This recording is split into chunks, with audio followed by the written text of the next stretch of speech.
రాష్ట్ర ప్రజలు శ్రీ వెంకటేశ్వర స్వామితో సహా నేను ఆ దేవదేవుడిని కూడా అడుగుతున్నా, ఆయన్ని కూడా నేను ప్రార్థిస్తున్నా, స్వామి నీ మీద రాజకీయాలు చేసినటువంటి ఈ ప్రభుత్వాన్ని, నీ మీద రాజకీయాలు చేసినటువంటి ఈ ముఖ్యమంత్రిని, మీ లడ్డు ప్రసాదంతో రాజకీయాలు చేసినటువంటి ఈ ఉప ముఖ్యమంత్రిని, ఈ లడ్డు ప్రసాదంతో కలిసిందని చెప్పినటువంటి ఈ నారా లోకేష్ లాంటి ఒక దురహంకారిని, ఈ ప్రభుత్వాన్ని దీని మీద డిబేట్ పెట్టి రాష్ట్ర ప్రజల మనసుల్లో మస్తిష్కాల్లో ఒక కల్మషాన్ని రేపేటువంటి ప్రయత్నం చేసిన ప్రతి ఒక్క వ్యక్తిని శిక్షించమని నేను ఆ దేవదేవుడిని కోరుకుంటున్నాను.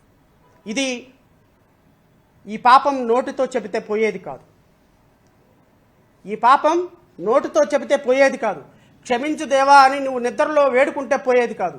తిరుమల వెంకటేశ్వర సాక్షిగా బహిరంగంగా రాష్ట్ర ప్రభుత్వంలో ఉన్నటువంటి ప్రతి మంత్రి కూడా వెళ్ళి ముఖ్యమంత్రితో సహా శ్రీ వెంకటేశ్వర స్వామి దగ్గర బహిరంగ క్షమాపణ చెప్పి ఈ తప్పుకి మమ్మల్ని బహిరంగంగా క్షమించండి అని చెప్పితే తప్ప ఈ పాపానికి ప్రక్షాళన ఉండదేమో అని నేను భావిస్తున్నాను.